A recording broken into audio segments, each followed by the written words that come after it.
For people who hate this is going to drive you crazy. And they're weird sounds, man.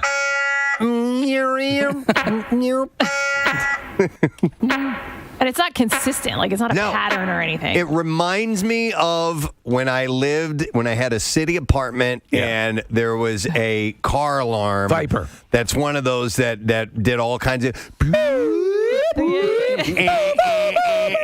beep, beep, beep, beep, beep, beep, beep, beep, and it would go off all freaking night. I had memorized the order of that. By the time that's how effective they were. No one would get up from bed. No one would call the police. It did get warm in there by the end. Was it cold initially? I'm just whatever's happening is obviously producing some sort you're of slowly heat. cooking alive. It is usually. It was me. Yeah. It's usually cold in the room. They put they usually offer a blanket. Maybe that's why. Yeah, I'm wondering what the future of MRIs is going to be because the Earth is running out of helium, and helium is an extremely important component when it comes to MRIs. And I wonder if I did talk to somebody who is that's their field of business, so they're trying to figure out how they can do it without helium. Yeah. There's also great videos when they're going to decommission an MRI machine, like it's no longer useful for whatever reason, it's been around too long. They'll throw big metal things in the room and turn it on. Oh, that's so cool. It's pretty wild. Did you ever see Die Another Day, the James Bond movie? They have a fight in an MRI lab, and he uses that to great effect. Nice. It's very cool. Yeah, but there is video of them doing all kinds of stuff with that magnet if you want to see it. I'm going to go to Doug. Hey, Doug, good morning. Good morning, bitch. What's up, bitch? Not really. My wife says I'm an a-hole. Your wife says you're an a-hole? All right. Well, give us a reason to disagree with that. Yeah. We'll be the bitch, you be the a-hole. Go ahead. Okay. You eating? I've been listening to you guys since year 3. You mean of Earth? Yeah, AD. Yes, when you started. You were 3 years into MMR when I found you. Awesome. Okay, Doug. All right. Anyway, I was in my early 20s when I did my first MMR, and they had to put me all the way in that machine. They put you in a radio machine. And when I got in there, it felt like somebody closed a coffin lid on me. Wow. And that's how close my face was to the top. Yeah, it's true. Did you ask to get out of there? Well, at the time, I didn't know I was claustrophobic. Okay. No. What I did... They made you put down the turkey leg, didn't they? Yeah. I convinced myself to go to sleep. Ah. And that's how I survived it, because if I wouldn't have done that, I'd have been crawling out of that machine. Wow, man. Nice, Doug. How long ago? And was that a long time ago? Yeah, I'm 64 now. I was back in my 20s. Wow. That's way back. Yeah. So I had to take a picture of my brain. I wonder why. Doug, I hit too many things with my head when I was young. I'm shocked. Doug, do you think you could ever handle going into another one again if you had to? Now that I experienced it, yes, I could. Okay. Well, that's cool. You just know to fall asleep, so. Yeah, just make yourself go to sleep, slam your head on something. It's Doug's defense mechanism. I'm going to go to sleep now. And before you hang up, I want to tell Kathy and Marissa, I love you guys. I watch you every night. Their hearts going pitter-pat. Hey, thank you, Doug. We appreciate it, I love watching you from my van. All right, MRI time. Go to sleep. Let me go. This is different. This is Nick. I think you remember I'd asked if you've ever you just freaked out and you need to get out of a situation for whatever reason. This might be a different one. Hi, Nick. You're on the air. Good morning. I love you. I love you. Hey, Nick. What's up, buddy? So I actually had to get a lumbar puncture one time, and so like I'm in my early 20s, and I'm lying on my side, and I'm already afraid of needles. I hate needles. I mean, I'm sure everybody is. Yeah, well, Kathy was right in your camp there. Yeah, and people get dismissive of it, but it's a real deal fear. So go ahead. What happened? Well, I'm looking away, and I'm kind of entertained by the fact that I get like this live fluoroscopy, so I can kind of see all of my vertebra and everything kind of moving all at once. And so I'm kind of nervous, and then the nurses are prepping me, and then I hear a door open, and the doctor walks in, and says, "Hey, I'm Dr. So-and-so. We're gonna get this started, yada, yada, yada, yada." And then the nurse goes, "Doc, I've never met you before. Are you new here?" And he goes, "Oh, it's my first day." And I immediately... Oh, God. Oh, no. By the way, that should be taught in medical school, that you never ever reveal say that that. to a patient. Mm-hmm. That doesn't mean that they've, that you're my first patient ever. What would you rather hear? I've been doing this for 10 years, or, this is my first day. Years later, I kind of he's probably his first day at the hospital. Exactly. Yeah. Could be it. Or the first day he ever picked up anything. Yeah, well, I still tensed up, and the guy's putting his hand on my back and relax. If you feel this, right, you need to stop. So he goes in, and he goes, "If I hit a nerve, it'll go down your leg." Oh boy! Oh, God! He hit a nerve, but it didn't go down my leg. It went right straight into my bits. Okay. Wow. Into your junk, huh? Yep. Yeah. And I went, "Ah!" And he goes, "Did it go down your leg?" I went, "Uh-uh." And so he goes, "Oh, okay, well, let me try again." Then he goes, oh, I missed. I got blood. I got to go in again. Oh, God. And then when he said I got to go in again, I said, I'm done. Get it out of me. I'm done. Wow. No! So you waved it off. Well, the nurse comes over and tries to, calm me down and is like, it's okay. Here's a stress ball. Squeeze this. And I was like, I want it to be done. They said, if you stop, you're going to have to come in again, and it's just going to be a nightmare for you. So, all right. So I'm trying to focus on my breathing and try to squeeze that stress ball as hard as I could. Finally, he got it, and he got done, and I popped up. And I was like, get me out of this damn room. Wow. Yeah. I'm right with you, man. I can understand. Yeah. Wow. Nice. So, and luckily, yeah. I said, luckily, I didn't get that major headache, but my hand was so sore for the next 3 days. I had squeezed that thing so hard. Wow. That's a fear of mine. Thanks, when my wife Appreciate had her C-section, she had to get the, I guess it's Epidural. an epidural, and that goes right into your spine. And I've had my spine. Oh my God! No I got a nerve block to check for sciatica nerve issues that I had, and they lay you on the table and stick needles right into your spine. Oh, that's fun. I thought it was going to be really bad. It really wasn't. okay. No, it wasn't that bad. It makes me want to vomit. They did, they use lidocaine and stuff like that to deaden the skin, and once they get inside there, they know where they're going. So. Except for his doctor, obviously. Doesn't know what he is. Who he later saw in the hospital gift shop working behind the register. Yeah. Dr. They demoted him. Man, there was one more thing I was going to mention, and I don't remember what it was. Son of a bitch.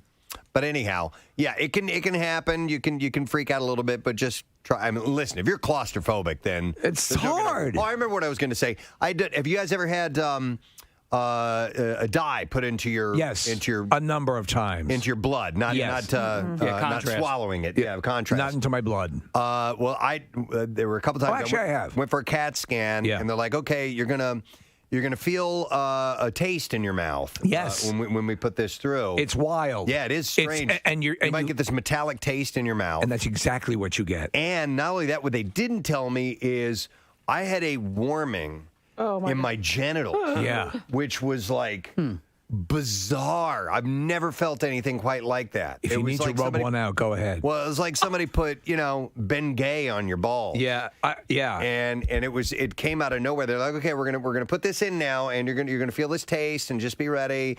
And sure enough, you're like, wow, that's weird. Ooh, oh, and you feel it running through your body. It's very strange. That's very nice. It's an interesting way to make you realize how the circulatory system and how quickly, how quickly it works, fast it moves through your body. It's some pretty wild stuff, man.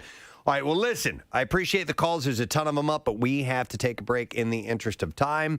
Kathy's doing fine. MRIs are no big. Is there anything you don't mind at the doctor, or is it all pretty much? Do you hit a level even when you just go for an appointment? There's like a level of uncomfortableness. Well, no, the appointment is. If he makes me wait, I'm going to freak out and leave.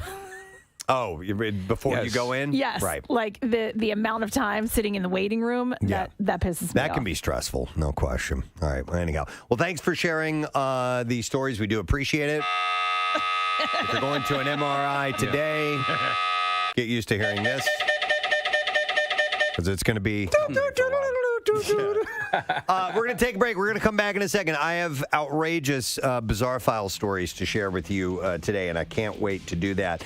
So hang close, and we'll tell you more about what's coming up on the show in a little bit. Stay put.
Bridge and Bridge Street. Traffic is now stopped back to the Vine Expressway. The trailer is being offloaded. Traffic can re-enter the Castor Avenue on-ramp to get back onto 95 northbound. Now on the southbound side of 95, we're experiencing delays because people stopping, slowing down, taking a look. So you're jammed from Cottman to Allegheny. Also between 202 and Maryland Avenue in Delaware, we've got the roadway reduced to one lane. That's ongoing construction. The Vine westbound jams 8th to the Schuylkill eastbound from the Ben Franklin Parkway to 95. So a lot being affected this morning because of this tractor trailer fire. The Boulevard southbound jams 9th to Fox. Only the right lane is getting by. It's reduced to one lane because of construction. Schuylkill Expressway eastbound slowing from Gladwin into Belmont. This traffic report brought to you by Universal Technical Institute. With thousands of technician job openings nationwide, trained to pursue an automotive career. Let UTI show you jobs in demand and how you can get trained in less than a year. UTI.edu. And that's your traffic on 93.3 WMMR. All right, let us take a dive into the world of the bizarre. WMMR presents Preston and Steve's Bizarre File. And it is brought to you this morning by Natural Lawn of America. Is safer for your lawn, kids, and pets. And you can schedule their full-service program and get free seeding every year. Call 800-FREE-SEED. Natural Lawn of America. Greener grass, fewer weeds, guaranteed. All right, we're going to start with this. Maybe you saw it. If not, I'll bring you up to speed on this. A United Airlines flight was forced to return to Denver Airport on Saturday after it suffered an engine failure shortly after takeoff. It was horrifying. Sending aircraft debris raining down on soccer fields, homes, and yards in a Denver suburb. It was United Flight 328 returned after suffering an engine issue. The flight had been bound for Honolulu, by the way. The Boeing 777-200 safely returned to the airport after experiencing right engine failure shortly after takeoff. The engine was crumbling and falling apart. There is video from inside the aircraft. Have you guys seen it? That will blow your mind. And clear as can be. I mean, it is a nightmare. The flight returned about 20 minutes after the police in Broomfield had said... Everyone should be looking out the left side of the plane. Nothing to see on the right side of the plane. The left side's where it's all happening. Look at those mountains. Don't look on the right side. The police in Broomfield said that it had received reports that an airplane flying over the Denver suburb had engine trouble. It had dropped debris in several neighborhoods. No injuries reported. And images from the scene showed large pieces of debris lying in the front yards of homes and soccer field at the local park. Photos showing the smashed cabin of a resident's pickup truck as well, and photos of a hole in the roof of a local home as this stuff came raining down. No one was killed. Nobody was hurt. I mean, there was one piece, Kathy, that was literally like a foot and a half from the front door of a home. And like in the middle of the street in a neighborhood. Right. A residential neighborhood. Police caution residents. Take off with far too much of a plane to begin with. It's good we got rid of that. Police caution residents not to touch or move plane debris if they see it in their yard, as the NTSB wants all debris to remain in place for the investigation. The flight did not dump fuel either, such as after engine failures on other commercial airlines. This is often necessary when an emergency landing is needed because the plane may be too heavy to safely land. It's not clear why the crew elected not to dump. Travis Luck, one of the passengers, said it was about 20 minutes into the flight when he heard a boom. He said there was a big boom, kind of sound you don't want to hear when you're on a plane. And boom goes the dynamite. He said, I instantly put my shade up, and I was pretty frightened to see that the engine was on my side was missing. We were just glad that we weren't over the ocean because that's where we were heading. So pretty wild stuff. And they've grounded a bunch of those aircraft. Yeah, all of that specific just to do some maintenance and to check them out. But I had a pint once in a pub in Dublin with a commercial airline pilot, and it was her and her husband. They were both pilots, and I asked them both. I said, what's an emergency that gets you nervous? Like, she basically said, one engine going, like, we can take care of it. Right. That's not a problem. Right. She said it has to be. She told me both engines, somebody on the plane's having a heart attack, and like I forget like what else there was, like a medical emergency. It was like all of these things, and she said that would make me nervous. But one engine, she said, we're trained, we can take care of that. We can land it and keep everyone safe. Yeah, they're designed to fly that way. Right. James McKenzie spat out a piece of his own tongue onto the street after Bethany Ryan had savagely ripped it off with her teeth during an incident in Edinburgh. But that's not the best part. Oh, boy. The best part is A large seagull then flew down and grabbed the fleshy mussel in its beak and then made off before the injured man could retrieve it. The gull ate his tongue. How big a chunk are we talking? Big enough to attract a seagull. Yeah, Edinburgh court was told about the grisly incident, which left the victim maimed for life. When Ryan appeared in the dock to plead guilty to the attack last Thursday, prosecutor Susan Dixon said that the pair had clashed as they passed each other. Ms. Dixon said the pair were strangers to each other, but an argument developed between them, and the court heard Ryan had initially tried to walk away from the confrontation. Mackenzie continued to be aggressive towards Ryan, and he approached her again with a clenched fist. Ms. Dixon said Ms. Ryan, somewhat oddly, responded to that by pushing him on the body and kissing him. She kissed him on the lips, and during the course of that, she bit through his tongue, which caused a piece of his tongue to be removed. Mr. McKenzie walked off and spat out part of his tongue, at which point the piece of muscle was picked up by a large seagull that made off with the piece of tongue. God. The chunk of tongue bitten off during the struggle was approximately 2 centimeters by 3 centimeters in size. And when you're a Scotsman, you tend to roll your R's. Now you can't do that. You can't do it? No. Yeah. He's done with that. It's uncrippled. Ryan was I can't do it. later arrested by police, and Mackenzie attended the hospital for treatment where the laceration to his tongue was said to be oozing blood. He did not require surgery, given that the piece of tongue was no longer available and could not be reattached. The judge said because of the serious nature of the incident, he needed to defer the sentence to preparation of reports to later this year. Man. Is anybody watching Your Honor with Bryan Cranston? No, I've heard it's good. Yeah, it's a really good show, but there's a scene in it where a piece of someone's brain falls on the floor and the dog eats it. And it's like, it's just the tiniest piece, but the thought of it and like, oh my God, it's awful. And the fact that your dog would be accustomed then to brains.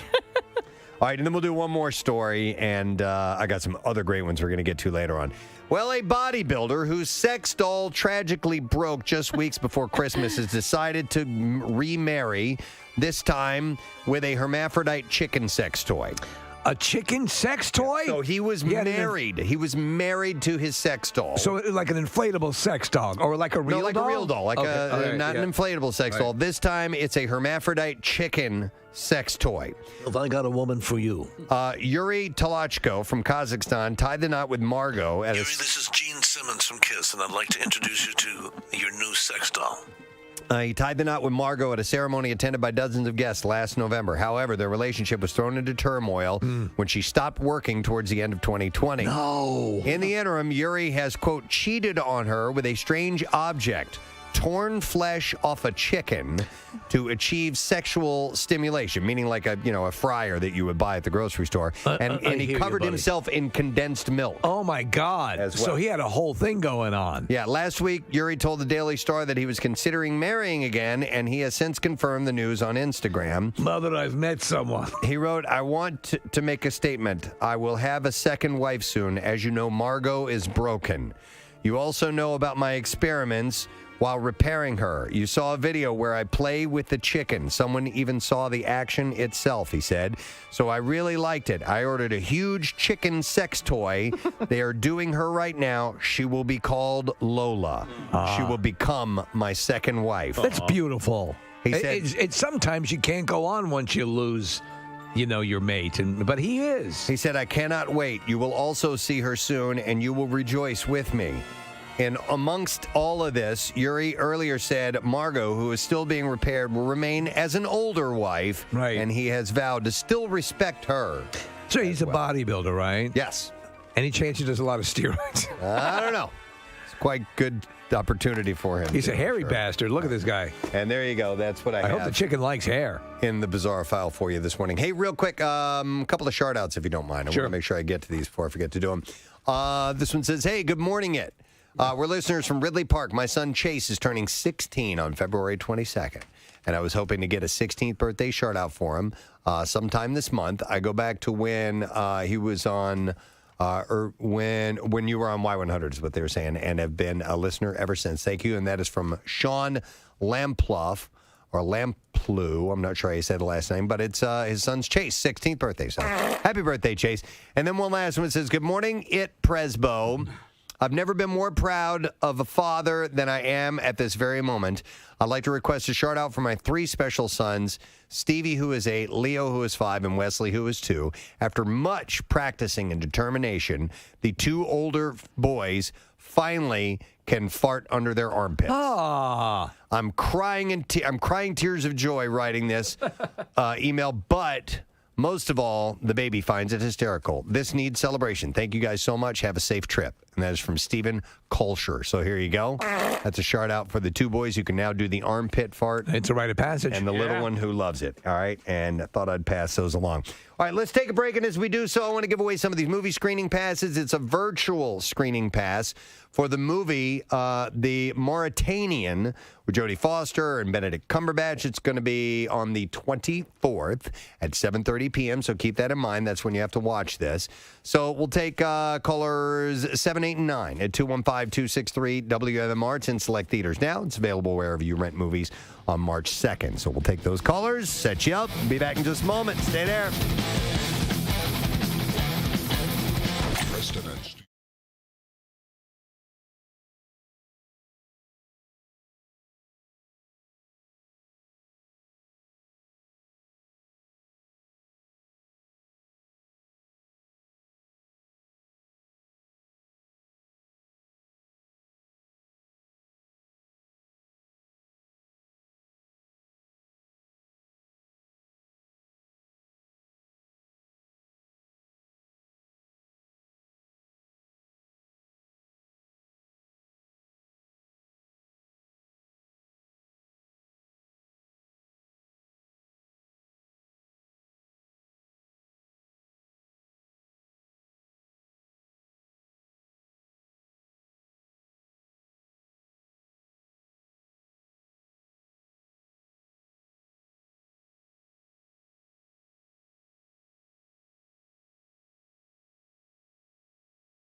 .edu. And that's your traffic on 93.3 WMMR. Thanks, Kat. So in the Bizarre File, we were talking about this story of a plane at Denver International Airport. We're headed off to Hawaii. Head off to the vacation of your life. Yes. All set to go. 20 minutes into the flight. Oops, an engine falls off. Yes. We got to turn around and go back. And they did. And the video footage, as we were talking about, is unbelievable because somebody who was sitting right next to the engine took out their camera and got a shot of it. It's on fire while they're filming it. And it's rattling. The casing had fallen off. It's shaking and everything. I haven't caught any interviews with the passengers that were on board, but at that point, I would be getting my affairs in order mentally. I would ask for free headphones. Probably, right? Please, come on. That's the least we deserve from all this crap. Yeah, it's the height of terror. You're watching your engine on fire. I never get scared on aircraft, but there are moments when things happen where I'm like, oh, is this serious or not? And like the engine on fire. You say, is this serious? Exactly. Is this something I should be worried about? But the idea of flying and all that stuff, never ever nervous at all. I'm all for it. And if you run the numbers, the amount of planes that are in the air at any given time, and the amount of people on board, the millions that are flying daily, and the rare occasions that crashes happen, it's. Statistically, Superman told us it's just minuscule. Statistically, it's still the safest way to travel. But these are the things that the people who do have issues. This is the stuff that will set them back years when they see images like this. But I do have to say that the most nervous that I've ever been on aircraft has been flying into Denver International Airport. Really? I mean, windy. You bounce around all over the place. Massive wind shear. On approach. Yeah. Hey, there's audio of this footage that we're watching with the engine on fire, taken from a we have it. Person. No, they're watching this out the window, not saying anything. Yeah. I mean, when you watch the video, it's their cell phone looking out the window, and they're just doing it kind of nonchalantly. They were waiting for something more exciting to happen. Okay. I wonder. I mean, how could you not be hearing gasps and screams and prayers and things like that when you're looking at the engine shaking? The seltzer's a little flat and on fire. I know. I don't know. Have you guys ever been on a plane and you thought, okay, this might be serious and we might crash? Yes. There was one dramatic altitude drop. Mm-hmm. I knew we weren't, but it's the closest I came to. I mean, there was the where everyone lifted up in their seats. The stewardess in the aisle, the attendant fell down. Stuff just. Did you feel your heart rate jump up and everything? Dramatically. Yeah. But I'm like, my mindset is this. There's not a damn thing I can do about it. So if it is, it is. If it's gonna happen. I'm still afraid to die. Yeah, it would sure, mess but with it's me. like this is nothing. What are you going to do? I always look at the flight attendants because if they're still standing, or even if they're sitting and they're buckled in, I just look at their faces because if they look nervous, then we're in trouble. If they don't, we're probably okay. I was on a flight where the pilot missed the runway, and he just came on. He was like, "Sorry about that, folks. I overran that. We're going to do it again." And I was like, "Oh my God."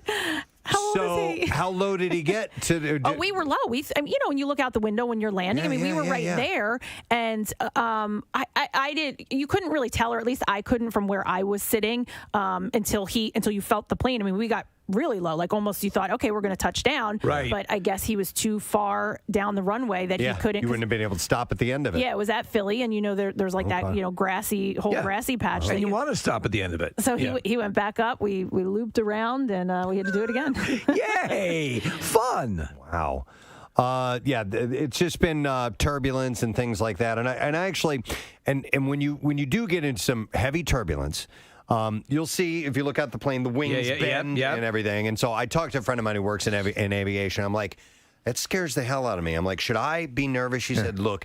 Those things, that level of engineering, they are so structurally sound, right? That's not something you have to worry about. The wind shear and the turbulence is something you really don't have to worry about as far as the plane falling apart or something like that. So you hear about like there was this like the Aloha flight. Yeah.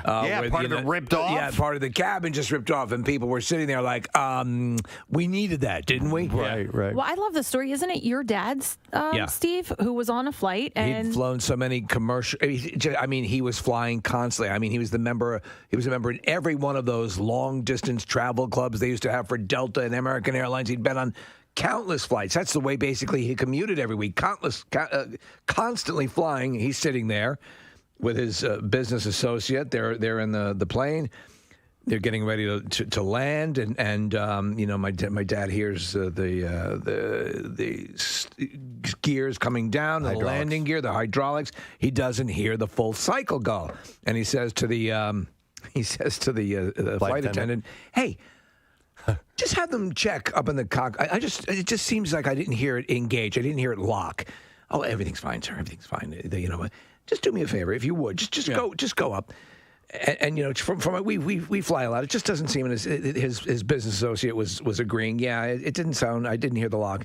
She goes, okay, goes up, and then about 5 minutes later, you see the actual co-pilot come out with a winch, a hand winch, and lifts up a section in the panel, and was like, and did the thing manually and say, thank you so much. And they're lavishing thanks on my dad and his partner. And, giving him champagne and everything. But my dad absolutely heard the landing gear not lock into place, which could have been a problem when you land. Yeah. Right. That's pretty wild. Yeah, it's a pretty wild story. Did he get a free ticket or anything like that? He got champagne. Yeah, but his work was covering his deal. I'm going to go to Edgar on the phones. Hi, Edgar. Good morning. Good morning. Hey. Gadzooks. Gadzooks to you, sir. What's up, man? A few years ago, I was on a flight out of Sacramento early morning. Missed my flight the night before. Long story short, we're flying out of Sacramento, hit a bunch of birds. Engine blows up right next to us. Whoa! The whole fuselage is screaming fire. And a few seconds later, a flight attendant runs down the aisle with a fire extinguisher, and we're like, that's not going to do it. Oh, that's not good. Meaning they thought that the fire was inside? Yeah. Right. The whole fuselage filled with smoke, but they cleared it out. We circled around. It was just like this flight. Everybody was going on vacation to like Cabo or something. People in Denver on January wearing shorts and sandals. 2 hours later, I was rerouted on a flight out of San Francisco, and I called my mom and cried like a baby. Of course. Let me ask you, how difficult was it getting on that second flight? What's that? I'm sorry? How difficult was it getting on that second flight after having that first experience? You know what? It was a little bit of a surreal experience. Yeah. For the next 2 years, takeoff was a bear. I mean, I would grab onto the handles, to the things, and close my eyes because that first few seconds, you just don't know what's going to happen. And for the next, even now, I tense up just thinking about it.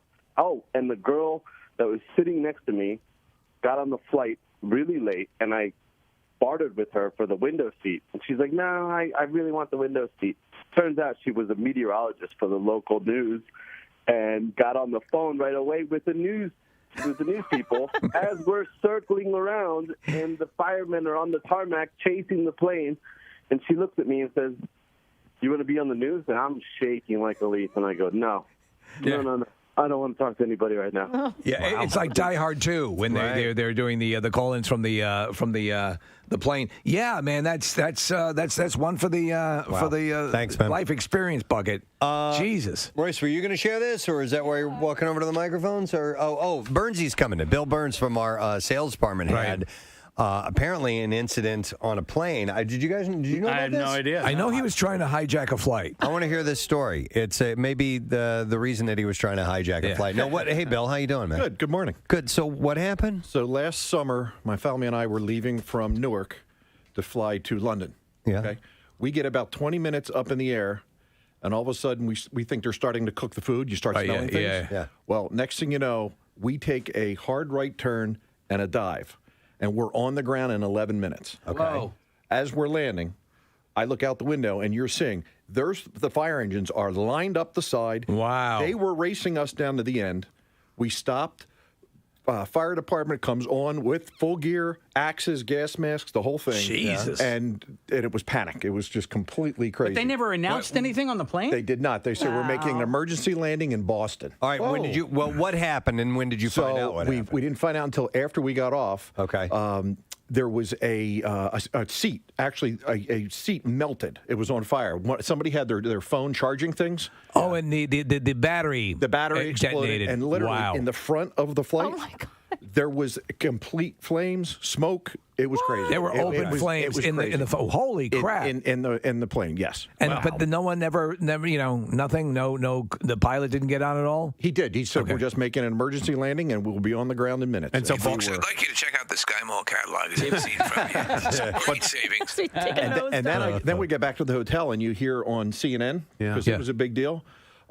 Mayday, Mayday, Mayday. That was the plane. That was the pilot to the tower. It was. They rerouted you to Boston. They didn't send you back to Newark. No, I guess we were so far out over the ocean. We just went right to. We were down in minutes. 11 minutes, approximately like 10 minutes from the time that they find something's going on to the time you're landing is pretty amazing. It was. So they got to go here. This is where we're going. Yes. Was it like a nosedive? It was a hard bank right. Like it was, we're going down. Like not crashing, but it was under control. But it was, we're on the ground. This is audio of Bill.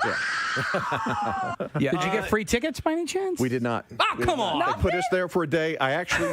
It is kind of sad. I mean, my dad saves a flight. You know, I mean, didn't get anything. Nothing. Yeah. Nothing. Come on. You know what? I do have a little bit of a fear of that type of thing happening because I think it might be lithium batteries or, things like vape pens and stuff like that. Yes. You're not supposed to store in your baggage. You can take them on the plane with you, but you can't put it when they store it down below because if that combusts and the compartment, the luggage compartment starts to catch on fire and there's a big fire in there, that's a real problem right there. And they go up. But if you've ever seen some of those batteries go up, they go up like it's like a jet. It's like a jet flame sometimes when they go up, and that's obviously the issue. That'll burn through something and start a fire quickly. So it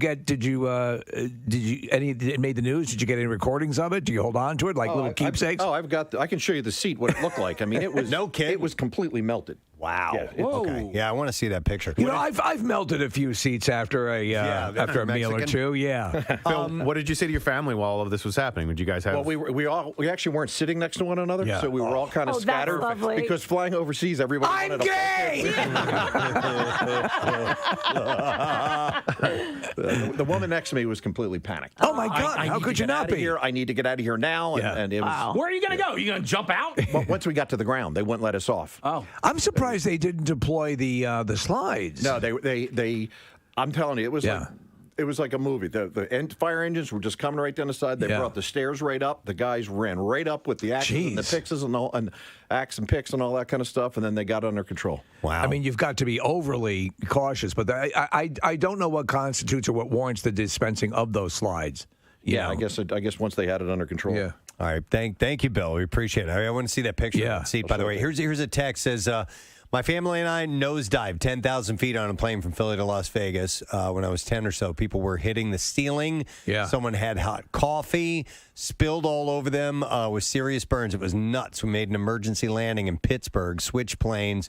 After 4 hours, my family and I were interviewed by a reporter upon landing in Vegas. Crazy. Chances are every flight after that should be smooth sailing. I mean, when we took that dramatic dive, Preston, you'll have turbulence, but when you have something like that where stuff lifts up and you can see the flight attendant went up like off the ground, you're like, wow. Yeah. A friend of mine was pregnant with her twins, and she said the plane nosedived down. They were, she said they did get like a little bit of a warning, though. I forget what she said they told them, but they were warned that this was going to happen, and they had to get down into their crash positions. And I mean, they had to get the plane down quick and land for whatever reason it was. But she was like, "This is it. Like my family's dying. Forget it. You crap yourself." Bill showed me this picture of the seat, and yes, the cushion where you sit is gone. Yeah, wow. It's completely incinerated. It's cinders. Yeah. Wow, that's nuts, man. All right, thanks, Bill. Appreciate that. I'm bet you surprised it didn't get crazy smoky in the cabin. It did. All up in the front it was. Oh, it did? We were back. I'm not up first class. We're in the back. It pays to get cheap seats. I hope they gave that the next person who had that seat a discount. Yeah. You're going to be sitting on the springs, basically. Let me see here. I'm going to go to It's Yashpal. Is that how you say your name, Yashpal? Yeah. Hey, Preston. How you doing? What's up, bud? Good morning. Good morning it to you. I live in Charlotte, North Carolina. I'm one of your Indian listeners, but I've been listening to you guys since I was in middle school, since Y100. Awesome. Thank you, man. We appreciate it. So this is 10 years ago. I was flying back from London. It was after Valentine's Day weekend, so it was a Monday after. And about 10, 20 minutes into the flight, one of the flight attendants made an announcement if there is anybody with first responder or doctor experience, blah, blah, blah. So this kind of relates to what Kathy was talking about, what makes pilots nervous. So I didn't respond right away because I'm first responder trained. It just didn't register. I never heard anybody ask. It's just weird to be asked, you know? Yeah. So it finally registered. I was like, oh, I raised my hand. I'm like, I can kind of help, I think. So they take me back to the tail section of the plane, and there's me and another person. She's a nurse, and another person who was a former special forces guy in the Swedish Army. He was a medic. So there's this girl on the ground, and she's complaining about having a heart attack. So the nurse is already checking her pulse. Yeah, so the nurse is already checking her pulse. I decided to check her symptoms. I asked her some questions, the standard stuff, and check her breathing. And to the two of us, the Swedish former Swedish Army guy, he was like, look, I'm a trauma guy. I know how to put arms together. I don't know what's going on. Yeah. Yeah, so the nurse and I spoke, and we're like, look, I don't think she's really feeling anything. I don't think she's actually having something happen to her. So we told the flight attendant the same, but they were still nervous, so they decided to land the plane in Manchester City. Meanwhile, the flight attendant's like, can you help me find her stuff, like, her bags and stuff so we can put it together? So I open up the overhead cabin, and one of those lights that line the cabin, if you guys are familiar, rolls down and hits me in the back of the head and just explodes everywhere. Oh, my God. Yeah. So thankfully it didn't cut me or anything, but there was a big gas, like, how like a cloud of gas was around my head. So I just kind of stepped backwards with my eyes closed because I didn't want the gas in my eyes. And then I stepped away about a couple feet, and it dissipated. Then I was like, everybody in the tail section was just staring at me, scared out of their mind.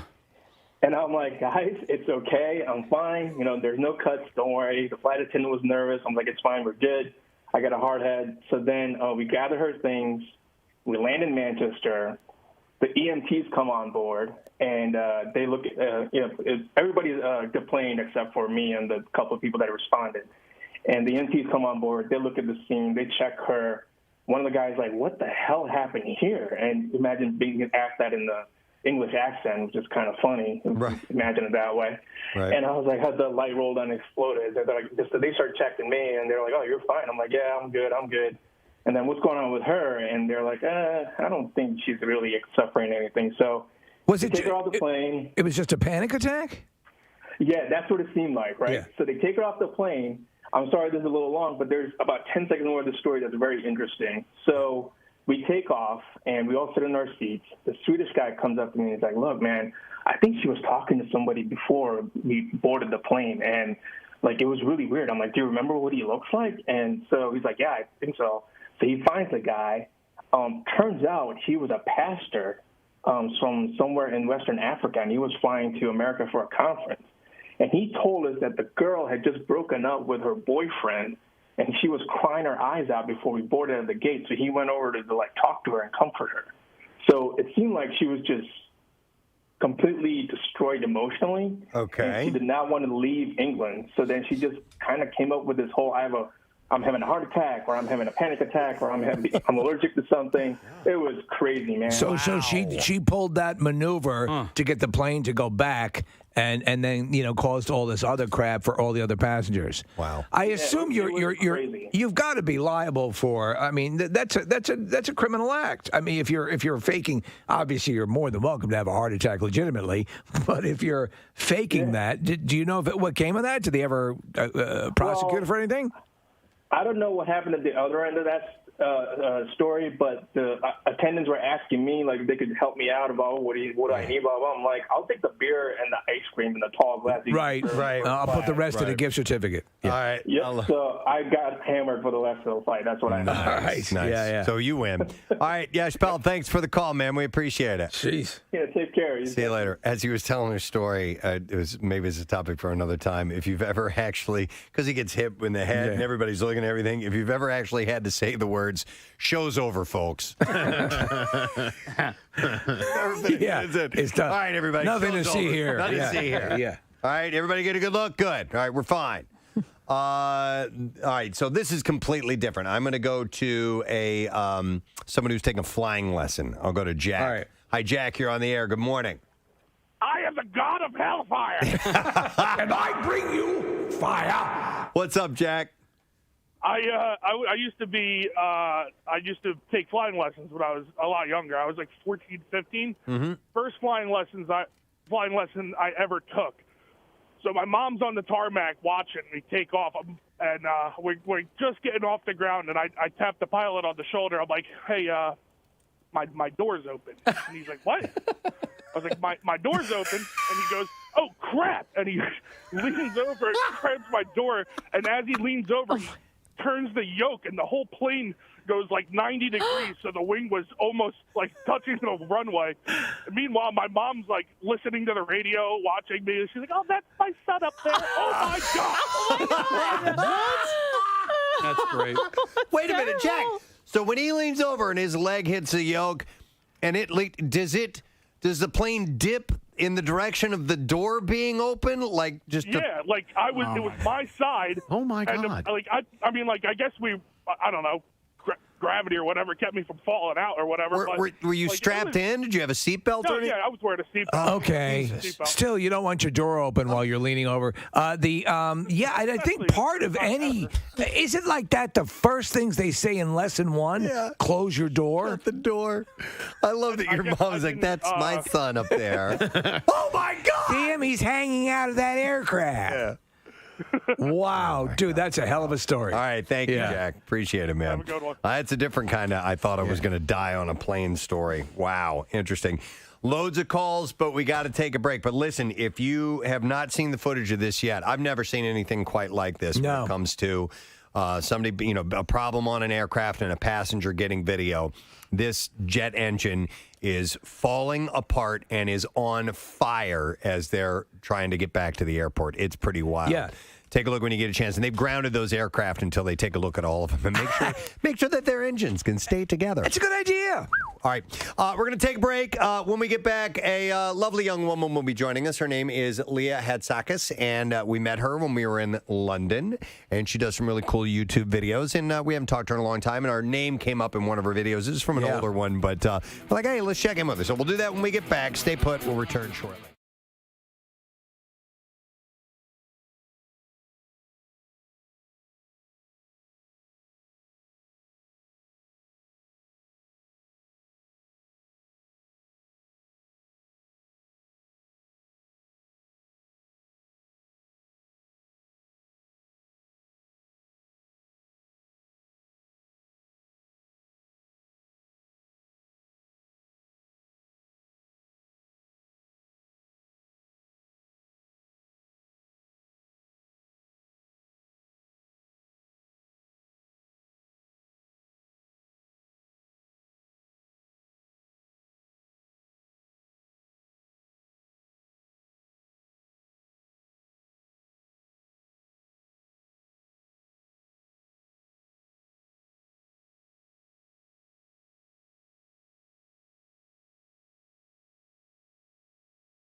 We can come back to it later. All right, we can do that later. Or not. Was there now? There was a tractor trailer fire earlier this morning. That was on on 95 near Allegheny or something like that. Yeah, it's on one of the main thoroughfares in the area. It was at Bridge Street, and it was still out there the last I checked. That might still be going on. No. You want to use mine, Kat? It's going to take forever to log in. I don't know the passwords. All right, well, we'll come back to it. We got bigger things to get to. And anyway. I can't see our guest now. Well, here you can see on my. Can you see on my Thank sort you. of? All right. So we're gonna. Is this gonna work? Yes. It is? It is. Well, okay, does it work to our level, which is just barely working? Here's the deal. Sure. It's going to work, and I can almost guarantee that it's going to sound better than some of our phone interviews in the past couple of months. So we're going to try doing a FaceTime/Zoom type of hookup with our next guest. Correct. All the way from London, by the way. Yes. All the way from England. So, and in fact, it was in London we were broadcasting live. How long ago was that? 2.5 years ago? All right. It was 2018. 2018. Okay. Yeah. So we were, it was several years ago. I'm not going to do the math right now. No.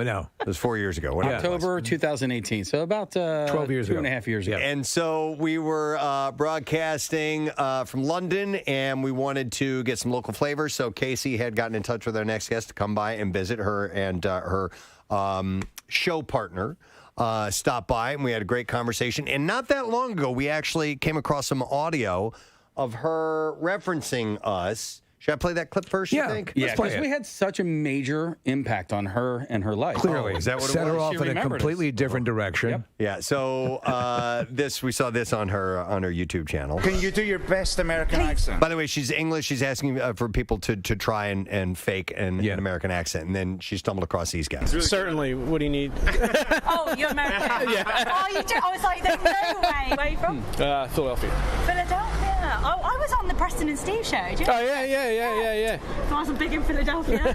Yeah. Never heard of those guys before. And you heard the difference. No. Where are you from? He goes, Philadelphia. And she's like, oh, Philadelphia. Right. Yeah, he said Philadelphia. She actually announced all of her pronounced all of her syllables correctly. What are they called? Consonants. All the consonants. The syllables. Yes. Yeah. All right. Well, anyhow. Yeah. That got her back on the radar. We're like, we should check in with Leah and see how she's doing and what's going on in her world. So we are happy to bring to the program this morning Leah Hatzakis. Leah, can you hear us okay? Hello. There we go. I'm very well, yeah. I can hear you perfectly. Excellent. Well, listen, I hope you're doing well these days. How are things in your neck of the woods? Yeah, really, really good. Thank you so much also for the compliments on pronouncing all the syllables. I mean, Philadelphia. There's quite a lot of them there. It sure is. It's a hard thing to get out, but you have made sort of a career out of having fun with the cultural similarities and the cultural differences, and obviously the way that our dialect as opposed to your dialect, but it's funny. We always love hearing people attempt, and we were sort of actually, I guess we got off on the topic because so many actors who are on American shows have turned out to be Brits. And we have no idea. And it's always a stunning thing when we find out that they're British. Wow. And so they're doing some phenomenally good American accents. So what you do is right in our wheelhouse. We love that exposure. Isn't it funny though that there's so many Brits out there that do American accents and like even Americans don't know it? I know mine wasn't any good, but you never really get any Americans getting away with a really good British accent, I don't think. Well, I tend to think that what I do is like this morning I was doing the Majesty of the Queen and that sort of, everyone does exaggerate. What I find very interesting though is that when a lot of the people you went to, in particular in the one video that we played the clip from, everybody was doing sort of a variation on a Valley Girl or a oh my God, and coffee came up, and that seemed to be the is that what you get the most? Yes, I think people just go to one assumption, like one stereotype, like ditzy Valley Girl. And like, I think people forget that there's other accents because we just live in our real closed world here on this little island. And you yourself say you don't do a very good American accent. I mean, I don't think it's that good, but I don't know. Can you give us some? I'm going to put you on the spot then. Can you give us some? Yeah, sure. I mean, I did just do it, but I'll do it again. Hey, my name's Leah. I'm a YouTuber. Not bad. It's good. I love Preston and Steve. Like, whenever I meet anybody from Philadelphia, I'm like, oh my God, do you know Preston and Steve? Yeah, that's good. That's good. Well what are you done. saying? You're very good. Well done. Really? Yeah. Thank you. No, but I genuinely, as soon as I said those guys said they were from Philadelphia, I just did that immediate thing where I go, who do I know from Philadelphia? Oh, I know Preston and Steve. So I had to like name drop. What would you classify your dialect as? Because there are a number of someone Liverpudlian and all Yeah, Leeds. You may be may have an accent that leads from a certain territory. Leeds is like this. You've got Liverpool like chicken and a can of Coke. That's what like Liverpool sounds like. It's a Paul McCartney, right? It's like a lot of that, right? Wait, do that one again. It's like Paul McCartney, right? Like a little bit like that. Yeah, exactly. Right. Yeah. I'd say mine's quite neutral, to be honest, guys. So in England, would people have a difficulty figuring where you are from? Because I find that I'm considered my speaking pattern is sort of what I would call antiseptic, and I think everyone else on the show. Though I'm from New York and Long Island, my wife has a very Long Island type dialect. But do you consider yourself antiseptic in the way you are perceived in England? Do you know what? You can't use these big words with me, and I don't know what antiseptic means. Well, the people can't. I thought that was a racist thing. I don't know what I'm talking about. Will people just say you're from England rather than a specific part of England? Right, got you. Okay, so they can probably hear if they listen very closely. That I was born in the Midlands, so like in the middle of the country. But I've spent so much time in London that they're just like, oh, she might be a Londoner. Okay. So, Leah, Kate Winslet was recently filming in our area here, and she had said of all the dialects that she has had to learn throughout her career, so she had to learn for her role out here a very specific dialect of this area, which is there's a county called Delaware County, which is just south of Philadelphia. And as you get deeper into that direction, the accent kind of takes on its own life. So she had to learn this, and she's a master. She's amazing at changing her accents and dialects and all that stuff. She said it was in the top 3 of her most difficult accents to ever try to master, and to where it got her so mad she wanted to throw things around. So she has a type of ear that can pick up on these very, very mild differences in dialects, and it's pretty wild that she That's found it. really impressive. Yeah. But do you think, is there something very specific about that accent that I would be able to notice a difference of? Well, Casey is Delco, through and through. However, there is, I think the thing that was the conundrum for her was that there are little subtle nuances that scream Delco, but if you don't hit them, it's not going to sound authentic. Well, the one that seems most obvious is the long O. Yeah, the O sound. No, not wooder. Because that's an odd like sound. phone. Oh, phone. Like phone. Home. Instead of phone or home, it's got a little O, like a closed W that comes around it. Phone, home. There's also like it's like a laziness with sounding out the syllables and the consonants and stuff it's like everything that. blends. Like like you're right. Like syllables blend together. Well, Philadelphia, for example, becomes fluffier. Yeah, Philadelphia. Yeah, and so that just sounds like fluff to me.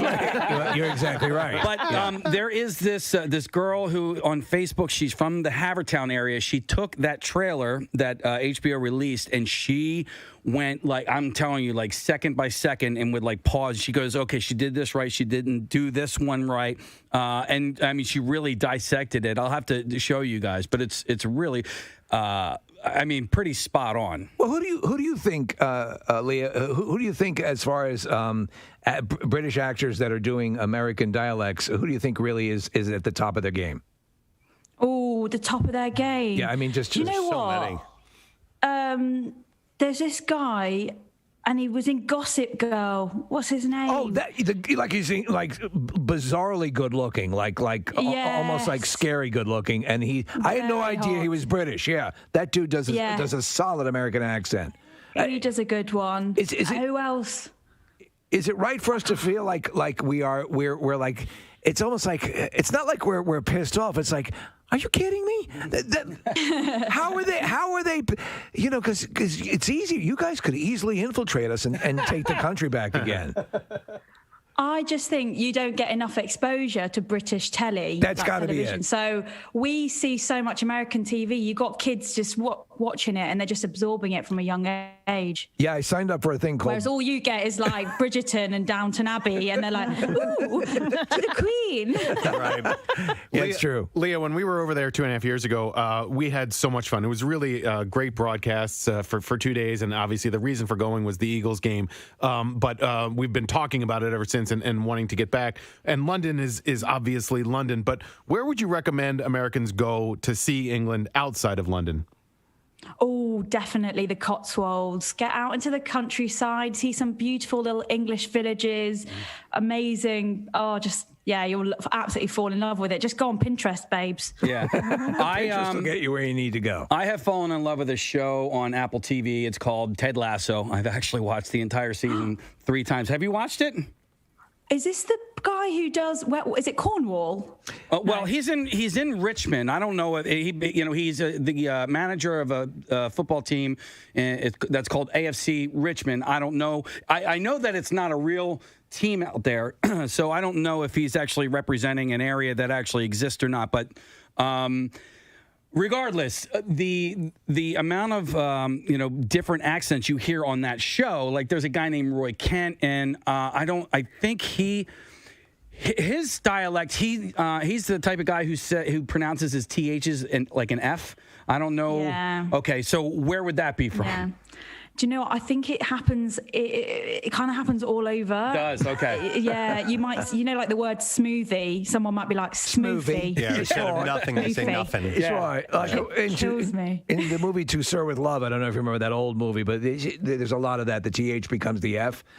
We're fascinated by it, but I think you're right also on the original travel plan. If you get outside of the normal touristy areas and visit because my wife and I did take a long vacation in England a while ago and hit a number of different areas that are off the the standard path. And man, that's where you really get a feel for what's going on. At least stuff that you would never experience otherwise. Yeah, definitely. I love that. Off the beaten track. Yeah. Leah, by the way, I wanted to ask. I went on your personal YouTube page. I know that Joel and Leah, you have that with you guys together. Who was Joel came out when we met with you in London, but I watched your personal one, and I have to ask about one of the videos I saw where you were using a product that allowed you to pee standing up. Oh my gosh! Have you seen that video's taken off? I just watched it this morning. It's the first time I've ever seen that product actually used by someone. I mean, it's video of Leah standing up, taking a leak in the bushes. It's hilarious. Right. And you actually gave it a thumbs up. You gave it like you're going to use it. Well, do you know what? We were in lockdown. There was no public toilets open, so there was no loos anywhere. So to go for a number one, you had to buy this device that, oh my gosh, it's playing. I'm absolutely mortified. Oh my God. Oh, that's gosh. And it just came out perfectly. You just pee through this little straw thing, and it worked. It didn't get everywhere? It works. It didn't get all over the place? I didn't. There was a little tiny bit of leakage, but other than that, it was perfect. Well, it's basically it's a converter. It's a converter. Yeah, it's the metric system. They call it a she-wee. A she-wee. So what did it feel like to pee like a guy for a moment there? If I were a boy. It was great. Oh, my God. Yeah, it was really good. Hey, Leah, so we obviously were talking about accents and dialects and stuff like that, and I want to talk about vernacular and different words that we use. I thought last week when you and I were emailing back and forth, I thought you were taking a piss, and you called your calendar a diary. Is that so? When I said I was going to mark this in my calendar, you said you were going to put it in your diary. And so here in the States, a diary is like a little journal, like that's something that you mark down, like your personal thoughts. Your personal thoughts of this is what happened to me today. Oh my gosh, that is mortifying. That is so embarrassing. Your diary. I am so excited to be on the Preston show. Oh my gosh. No, we all call it a diary. Like, I'll pencil that in the diary. That's in the diary. It basically just means schedule. Okay. All right. So she wasn't, Casey, she wasn't writing longingly about her interactions with you that day. Damn. Oh my God, I'm getting to talk to Casey again. How phenomenal. Mrs. Leah Foster. Oh my God. One day I'll be Casey's wife. No, it's yes. Casey mentioned taking a piss. Now that's a phrase, and does that mean kind of pulling one over on you? Yeah. Yeah. Yeah. So you guys putting that video up of me peeing through the thingy, you'd be taking the piss out of me. You're just having a bit of fun, just having a laugh. I like that. I like that. So you mentioned being in lockdown and everything. Are things starting to ease up a bit over there? We've got an announcement coming on tonight from Bojo, who's Boris Johnson. That's what we all call Boris Johnson. Bojo. Yes. Yeah. So he's making a statement later to tell us what's going on, but we're still in total lockdown here. Still total lockdown. Total lockdown. Yeah. Man. How has that been on you, on your mental state, having to deal with all this? Oh, do you know what? Ups and downs, really. It's just, I guess it's the same for everyone. Some days you wake up and you wonder, why am I sad? And then you go, oh, yeah, we're in the middle of a global pandemic. That's why. Right. Yeah. Is YouTube your full-time job, or do you do something outside of that? Yeah, I'm a full-time YouTuber. So I've been doing all my videos split screen with Joel, my YouTube partner. So we just sort of split the screen down the middle and hope for the best, really. Leah, here in the States, we're pretty much precluded from doing much international travel. I think a lot of people here are looking forward to maybe doing some domestic travel this summer. We couldn't even do much of that last year. Are you guys allowed to travel outside of the British Isles, or are you even allowed to travel like to Wales or Scotland? I think you are if you say it's work. Yeah. So I'm not telling everyone to go book their flights, but I've actually booked flights to Boston in June, would you believe? Yeah. And I've got COVID insurance. So if they get cancelled, I can rearrange. If we're not allowed to travel, rather, I can reschedule. What's going on in Boston? Didn't I just fancied it, really? Yeah. You're not far from Philadelphia. You're very close to Philadelphia. Yeah. Oh, okay. Yeah, maybe could do a few days there as well. Just why not? Come on down. We'd gladly open up the Preston and Steve. Yes, the hermetically sealed studio for you if you were to come into town. Absolutely. So that's cool. As far as you're being a YouTuber and everything, obviously. It's funny that people who are actively making an entire living off of it and generating the content that you are, have you had to upgrade your studio, your equipment, or I assume that because I just bought a program just to start doing some YouTube stuff because and now it's the way everyone's doing it. And it looks like it's going to be the way people are going to be doing it, at least whether they have to or not. I mean, the stuff is just advanced so much. What are you working off of? We see your what appears to be your living room. Oh, gosh, yeah. Sorry, this absolute tip. Haven't cleaned. I'm joking. Yes, in terms of equipment, I bought a few new things. Yeah. What are you using out of interest? Well, I'm using my regular. I have a Sony camera as my web camera, and I just got a program called Ecamm Live, which is pretty cool. And starting to at least try some of this stuff. I always assume that you have, at the level that you're at, you have a pretty rocking setup, right? Do you know what? It's not the case. I think most people have just got really basic kind of. I'll show you my camera. It's just this one here. I suppose the listeners can't see. There you go. Yeah. It's just a little Sony. £700. I mean, to be honest, that's probably that's my biggest asset. Okay. All right, cool. Well, whatever you're doing, it's looking good. I'm such an idiot. She said 700 pounds. I was like, man, that's heavy. That is a heavy-ass camera. Oh, sorry. I meant in, I know. $700. No. It took me a second. I got it. It made you seem very strong that you could lift it with one hand. Mm-hmm. Imagine. And you know what? Real quick, I'll ask, how difficult is it to monetize once you have a YouTube channel? And are there a lot of steps involved to get the money to you? Yeah, sorry, I thought you were going to ask me that really awkward question of how much money do you make, and I was thinking, don't ask a British person that. 700 pounds. Yeah, so to get monetized, you have to have 4,000 hours of watch time. So it's quite a lot of views, I guess, at the beginning. As well as that, you need to have gained, I think, 1,000 subscribers, and then you can technically switch on the ability to have adverts playing on your videos. So, I mean, there's no stopping anyone really if they want to put their mind to something and just go for it. Right, but then does YouTube send you essentially paychecks, and then you have to handle taxes and all the other things like that? Yeah, so they'll just pay you, and then you have to handle all your own accountancy. And YouTubers are no good at numbers, so most of us aren't. Don't know about everyone. Right. So yeah, just sort of throw that all to an accountant and say, sort my life out, please.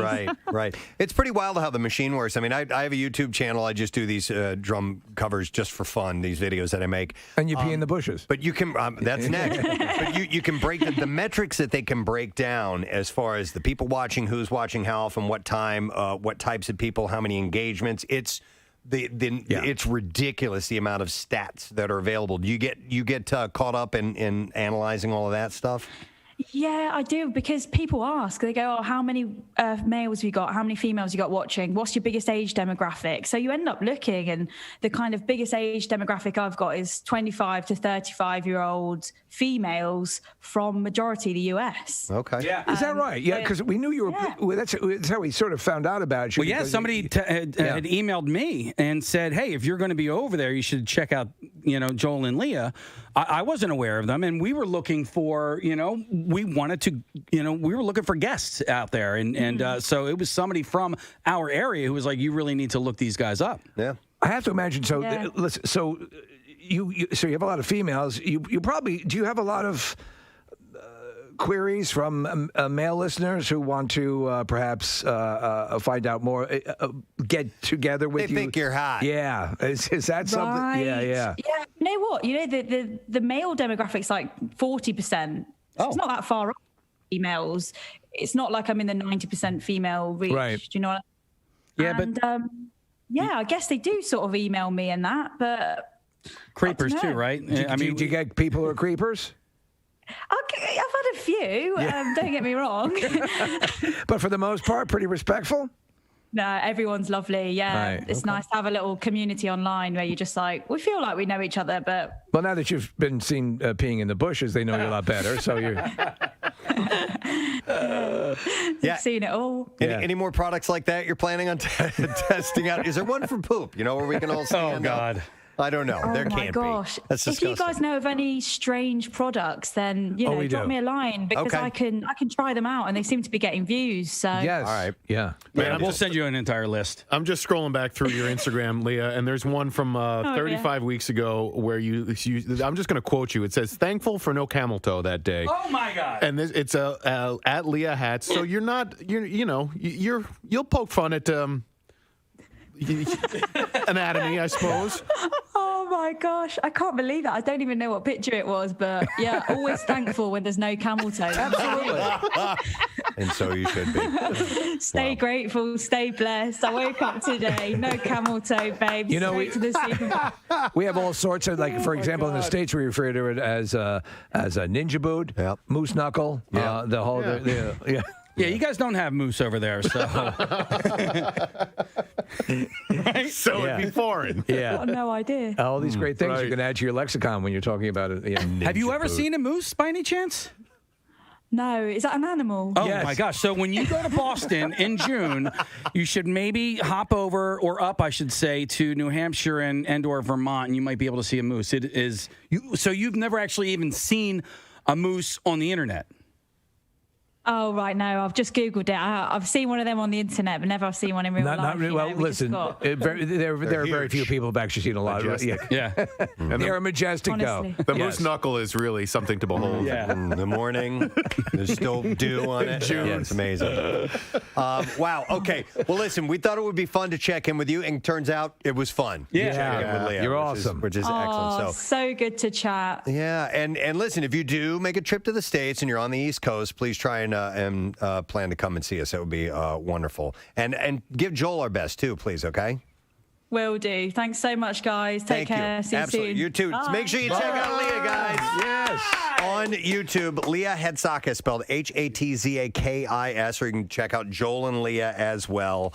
And yeah, they got a lot of followers in the States here. So that's cool. Nice. I think that's because their topic matter is definitely something that you'd be interested in. People like to see how they're perceived in other parts of the world and how we're perceived in general. It's cool. Yep, it's good. All right, Case, should we take a break or should we chat some more or what? Well, we do have a little bit of time if you wanted to chat, if you had other things that you wanted to chat about. Well, Kathy, is your computer working? It is, yeah. Okay, so we can do traffic now if you would We skipped that before, so let's take a look at NJM Insurance Group traffic. What's going on, Kathy? So we've still got 95 shut down northbound between the Betsy Ross Bridge and Bridge Street, cleanup from the earlier tractor-trailer fire from this morning. It stopped back to Girard Avenue. If you get off, you can re-enter on that Castor Avenue on-ramp. You can kind of loop around that and get back on 95. Now south on 95, we're jammed. Academy, actually we're stopped. Academy to Bridge Street, the two left lanes are blocked on the southbound side with an accident. So 95, not the place to be this morning. The Boulevard southbound, that's jammed 9th to Fox through the construction zone, only one lane available. Somebodytown Pike at Broad Street in Upper Gwinnett Township, an accident there. And then on the New Jersey Turnpike, we've got right lane construction set up northbound between 168 and Route 73. This traffic report brought to you by Ford. The Great American Sales Event is going on now at your local Ford store. Get great offers on their 2020 and 2021 Ford SUVs. Shop online or hurry into their local Ford store. Ends March 2nd. And that's your traffic on 93.3 WMMR. All right, thanks, Kathy. Yeah, I did have one thing that kind of tied into Leah being on. She's not an influencer, but she's definitely a social media personality and a YouTube personality as well. But I saw this interesting article this morning about the most popular names of influencers, of social media influencers, and it was a poll that was done through a website, onlinegambling.co. They looked at more than 500 influencer profiles on Instagram to find out what the most popular names are among them. So, the people who are most likely to have success influencing tend to have these names? Yeah, so the top 5 female names for influencers were Hannah, Chloe, Sophie, Sarah, and Rebecca. Huh.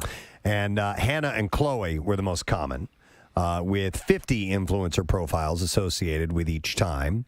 And however, neither name commands the highest number of Instagram followers on average. The names Sophia, Sarah, and Rebecca all tied with 40 influencer accounts associated with each. Any explanation as to why that is? Not really. They simply associate them with, maybe people that they think are famous, or it's such a haphazard sort of thing. Yep. But here's the deal. Influencers with the name Rebecca were most followed overall with 5.58 million Instagram followers on average. Jesus on Christ. Average? That's insane. What about Ethel?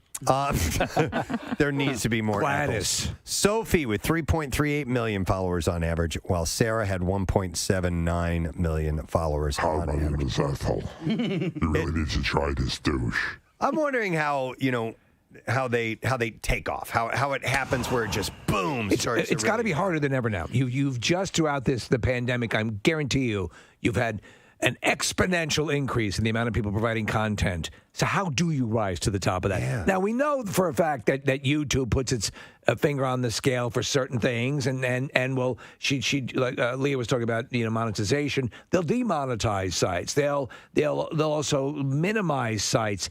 And they'll push things like I was, I just finding out, like with Twitter, the stuff that is trending. A lot of times, Twitter is holding control over that and manipulating that. There's business agreements that allow things to get. So it's you've got a lot of new people, and you've got the finger on the scale. But then people do make it through and get a fandom out of the blue. Yeah. I wonder how that happens. Yeah, well, some of it's luck, some of it's hard work. I mean, it's like why are some musicians more successful than others? And it's right place at the right time.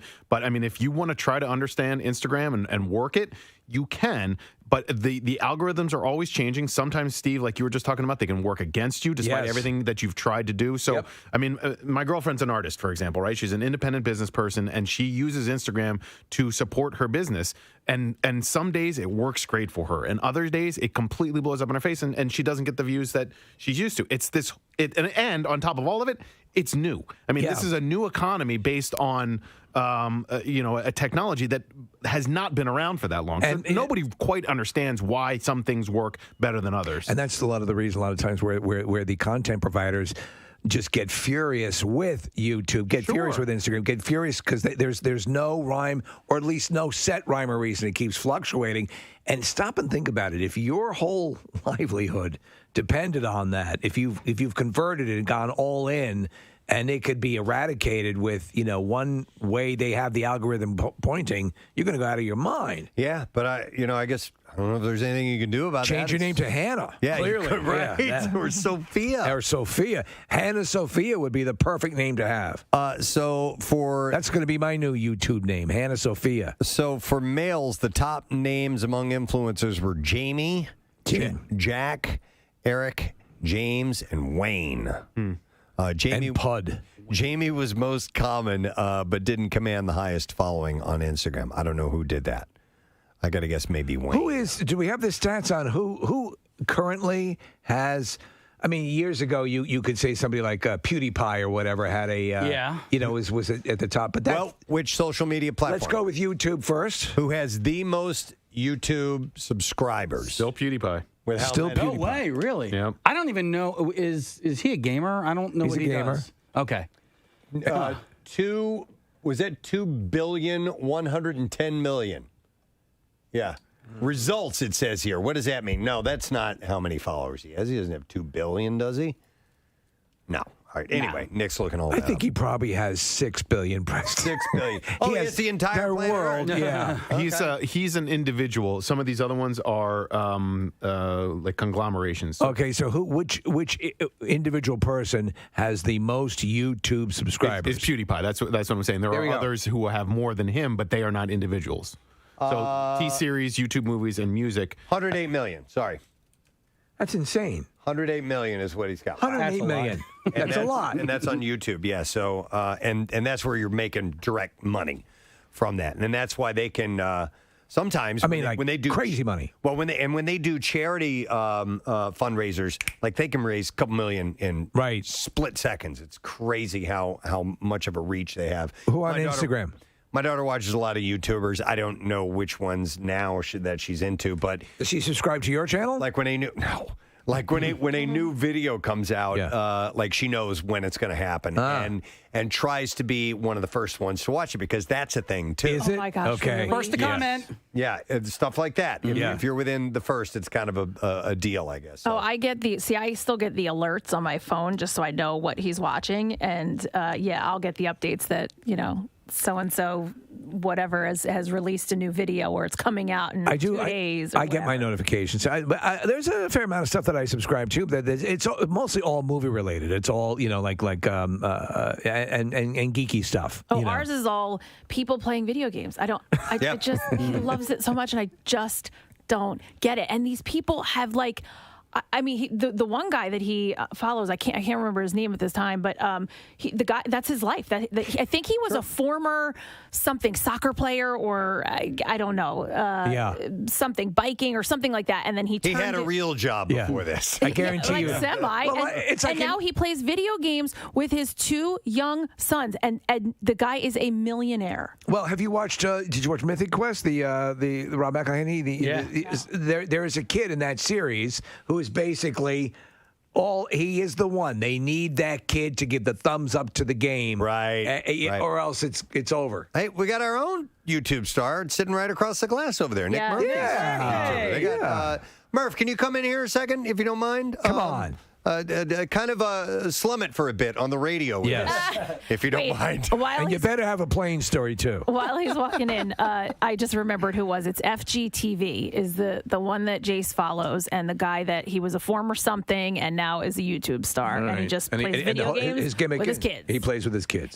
He's got toys in Target. Murph, how many subscribers does Continue have now? We have over 200,000. It fluctuates. Wow. Yeah. Wow. So Continue is the channel, correct? Yeah, it's a Continue show technically. Okay, so there are multiple separate shows or just one show? Continue's the main one. We did some variations over the years where we play longer stuff, but mostly we just kind of pared back, and now we just do the main show on Wednesday. Every Wednesday we put out a new episode. How long you been doing it? We've been doing it for 10 years now. Okay, and how many people are associated with? Because I know it's you and Josh and Paul, but is there anybody else that you have to split the paychecks with? Over the year, we hired a couple different editors to help us edit some of the stuff over the years, and then we hire somebody that edits our podcast for us. Okay. Yeah, we're doing all right. So I mean, for Paul and Josh, this is their main job. No kidding. Yeah. Wow. And it's just gravy for you. Pays all. It's a good thing. Well, listen, I think it's putting away money for Desmond for college, which is nice. All right, selfishly, this probably works out in our favor because you don't need this job here. Right? I mean, I enjoy this job. It's nice to have a healthcare option, which is nice. You guys were able to build a following through really good content, but what was the best way to promote your content? Would you do it with social media, or would you do it on the YouTube channel itself? The YouTube channel itself, when we started early on, YouTube was all about collaborating with people. So you had a following and I had a following, and my followers would check you out, and that was the best way for us to build it up. And now we don't make that much from ads. We make barely any. We get most of our money through this site called Patreon. Yes. Where people subscribe to you, and they're basically paying you to make content on the regular, which is great. Patreon's a big thing. Mm-hmm. So, and then you see and that all breaks down into, there's obviously the more salacious or the OnlyFans stuff, which there's. But we do that too. Yeah, you do. Yeah, I'm sure. Yeah, right. Yes, of course you do. This is my nutsack. After I'm done with Zelda, I'm going to show you my nutsack. I've got on my little drum YouTube channel, I have 2,640 subscribers. That's enough to monetize. Yeah. Like Leah said, you can have 1,000. But I use all copyrighted material. So you're out. So I can't get squat from that. I just do it for fun anyway. It's not copyrighted. If I could make some money, I'd make some money on it. Show them your nutsack. That's all yours. That's true too. Right? You need to start doing originals. Yeah. Yeah. Let me eat that. Love that. People always say, "Well, we actually do a lot of content on the show. That's kind of where we save our content for." And I mean, there's so much. You have to also live in addition to creating content. Are you guys at Continue Show rigid with your schedule and making sure that you have a show every week or something along those lines? Okay. Yeah, we made sure early on. We were like, look, if we're going to do this, Wednesday's got to be the day, and there can be no circumstance that we miss it. That's just even vacation. Even vacation. I mean, I got married and took a road trip and stuff. And we early on, I was editing a lot of it, and now we rotate and now it's just the three of us. We kind of pared back this year to just rotate editing the episode every week. Right. And how long is each episode? I mean, we play the game for 30 minutes or so, 40 minutes, and then we usually chop the episode down to 20-ish is kind of what just a good YouTube length. Yeah. I mean, some people just do long plays of hours of content, but we like to finesse it and make it interesting. Right. How important is it then when setting up the video that you put the proper tags and do all these extra little things that you need to do to make sure that it gets out there into the world? It's super important. We're terrible at it, and we don't do any of that. It's hard, man. I went through some of it, and I'm like, I'm not doing that. That's too much work for me. I've had people reach out, and they're like, oh, you can get better SEO if you did this. It's like, dude, I just want to make stuff, man. I don't want to get bogged down in you are the most laid back dude I've ever met. That's when you say, and you can kiss my ass. Yeah. There is so much minutia, but listen, if it's working at this level, that's all you need. Yeah, man, we just want to have fun. I mean, listen, PewDiePie has his whole thing, but then again, he has to be PewDiePie every day. So Steve, you had asked about Instagram, by the way. Cristiano Ronaldo has the most. He has 263 million followers. Ariana Grande second with 222 million, and then Nicki Minaj has 130 million. And then Nick Murphy right after that. Nick Murphy, yeah, number 3. 5,000. So check out Continue Show on YouTube. That's great. It's awesome. And search Preston Elliott while you're at it, too, if you want to. Subscribe. Click that little bell, man. Do it. All right. Thank you, Nick Murphy. Thanks. We're going to take a break, and we're going to come back in just a moment or two. We do have some bizarre file stories. I have one. Man, I'm almost thinking about saving this for tomorrow. Really? Yeah. Really? Yeah, for an earlier, I don't know. We'll figure it out. We'll come back in a moment. Stay with us, okay? Preston and Steve on 93.3 WMMR.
excited to share with you. But in the meantime, I have some other really good ones like this one. We're going to start with Russian activist and performance artist Peter Davidchenko was taken to a Brussels police station on Wednesday after returning to the scene of a demonstration in which he made good on a promise to eat a live bat outside of the European Parliament. Eating the bat was intended as an act of protest against what he calls an unjust distribution of the coronavirus vaccine. So he ate the bat. So I'll eat a bat. Sure. Police, a live bat. All right. So police confirmed. Poor bat. Yeah, that Davidchenko, who had eaten the bat before the announced time of noon in order to avoid being prevented from completing his act of protest, was taken. You just saw two guys get in the ring and eat a bat. But I didn't want to eat no bat, and I know you not know want eat no bat more no. He was taken into custody when he returned to Parliament to issue a statement. Did he boil the bat? No, dude, he ate it alive. Man. To me, knowing all we know, that could be bad for you. Davidchenko said the police were waiting for my arrival. How do you like your bat, Rusty? They identified me by my corporate branding. Oh, corporate branding. Well, it's a tattoo on his forehead. It's a Pfizer tattoo on his forehead. I kid you not. Huh. He said a signature that has come to come to represent false hope for millions of poor people around the world. Davidchenko says that he was stripped and searched for the bat that he had already eaten. Where is the bat? But he defended his protest. He said, to those deeply hurt and offended by my action, I suggest that you aim your hatred and anger at a bigger threat. The EU takes millions in lobbying money from the pharmaceutical companies every year, the companies that make government-funded drugs unaffordable to the national health services, the companies that spend more on marketing than they do on research, the companies that will only cure your sickness if you're rich enough. So I'll eat a bat. You know, you ate the bat. You're making us rethink our policies. Yeah, right? Exactly. You know, normally we would not listen to you, but the very fact that you ate the bat, yeah, let's talk. Right. A highly significant and rare carved Roman phallus has been discovered by archaeologists working on finds unearthed during a major road upgrade. It was found on a broken millstone by experts along the route of the A14 in Cambridgeshire. How big was this carved phallus? It's on a millstone, so about as big around as you can put your arms, but it's a penis. Yeah. I love a penis you can put your arms around. It has only just been put back together. Archaeologists said that it was one of only 4 known examples of Romano-British millstones decorated this way during the highways. They were legendary penis carving family, the Romanos. The Romanos, yeah. During work on highways, more than 300 cairns or hand mills and millstones were recovered by archaeologists. The stone, which recently revealed its genital markings, had been preserved by being reserved and adapted for use as a bedstone after being initially broken. Decorated cairns and millstones of any date are extremely rare, with around 4 such Roman millstones discovered around a total of 20,000 nationwide. They said that the phallic images, the penis, were seen as an important image of strength and virility in the Roman world, with it being common practice for legionnaires to wear a phallus amulet. So it's a penis necklace. It's fabulous. Pretty much, which would give them good luck. Steven Singer sells those. Before battle, yes. The millstone is an important... Julius Singer. Is important as it adds to the evidence for such images for Roman Britain. Didn't you say, we exposed a story a while ago, that actually the smaller phallus was considered desirable in ancient cultures like Rome? You are correct about that, Steve. Right. I do remember that story a little while back. Wow. So anyhow, they found this ancient penis, and apparently it's all the rage. Find. Yeah, exactly. Federal agencies $2.82 million worth of cocaine-coated cornflakes. Actually, it's pretty brilliant. Yeah, honestly, if you were going to cover it, it would be hard to know. We know that they're great.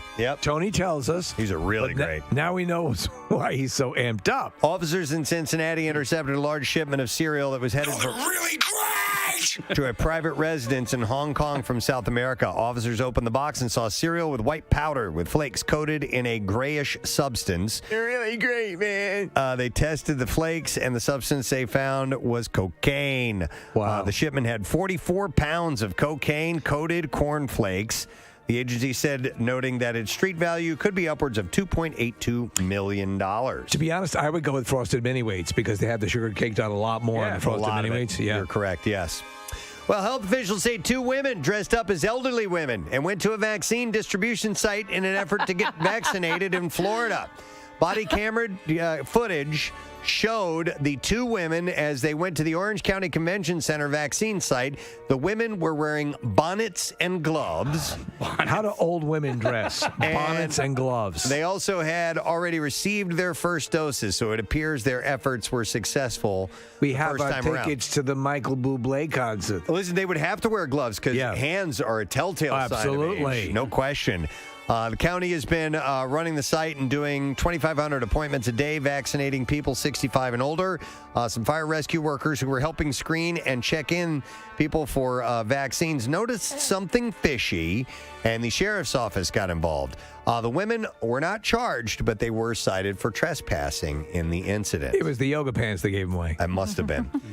All right, one more story, and then we will wrap it up with this. In Florida, a man is accused of burglarizing homes of the recently deceased or families attending funerals. This is horrible. Deputies arrested Ronald Rose for at least 10 burglaries, and they believe there could be more victims in other counties. A string of burglaries happened between October 1st and February 8th this year. A detective investigating one of the burglaries noted that there were at least 9 other break-ins at homes where the victim was at a funeral that had been publicly noted in an obituary. In each case, the thief targets jewelry, coins, silver, and guns. Investigators said Rose admitted to one of the burglaries during questioning. Items from the from the other 9 burglaries were found inside the man's home and in his vehicle, which is a Cadillac CTS, and it matched witness descriptions of the car used in some of the break-ins. Horrible. That's why I told my wife, if I pass away, bury me in the backyard. I don't want to leaving the house. Items found in Rose's home have not been reportedly stolen by the 10 victims, leading detectives to believe that there may be other victims. So this guy took advantage. Someone's at their lowest. Yeah, and that is what we have in the bizarre file for you. Let's take another break. We shall return shortly. Don't forget, new word of the week prize this week, $500. You want a chance to win it. And before we get that, we have the lesson, question, trash music news. It's on the way. Stay with us. We'll be right back. Preston and Steve on 93.3 WMMR. The Preston and Steve Small Business Love You, Help You line. Hey, this is David from JD Power Washing, providing pressure washing and window cleaning.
I'm glad you're 28 days. Right, exactly. Eat me. Exactly. Yeah. Well, we are less than a month away from spring, and just a few weeks away from Memorial Day. Stuff is right around the corner, which is cool. Yeah. Oh, yeah.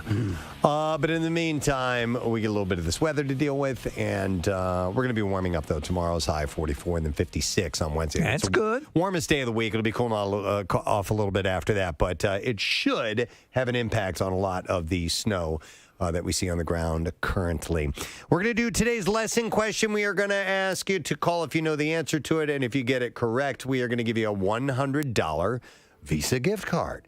That's pretty awesome. So the question that I have for you this morning is, which sitcom will feature both Ronald and Rugen Reagan? 215-263-WMMR. Which sitcom will feature both Ronald and Rugen Reagan? I love this. Rugen Reagan. I love the way that rolls. 215-263-WMMR. While you call, we do this. The trash business is a gold mine. 93.3 WMMR with Preston and Steve's Hollywood Trash. All right, let's go to it. Steve, what's happening this morning? So much. The Kardashian matriarch, Kris Jenner. She's getting into the beauty business by launching both Kris Jenner Beauty and Kris Jenner Skin. Kris says her cosmetics will differ from her daughter's products and that her stuff must be applied with a putty knife. Because it's thick.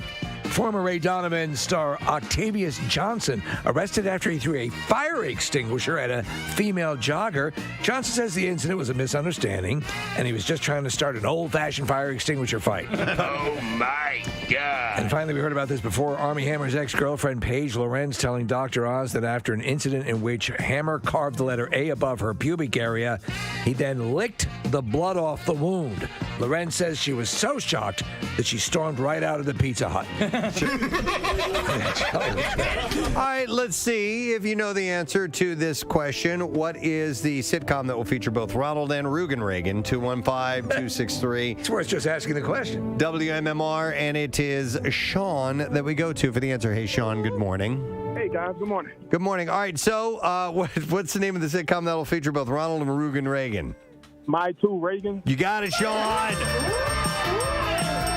Hang on the line, Sean, because we have a $100 Visa gift card for you.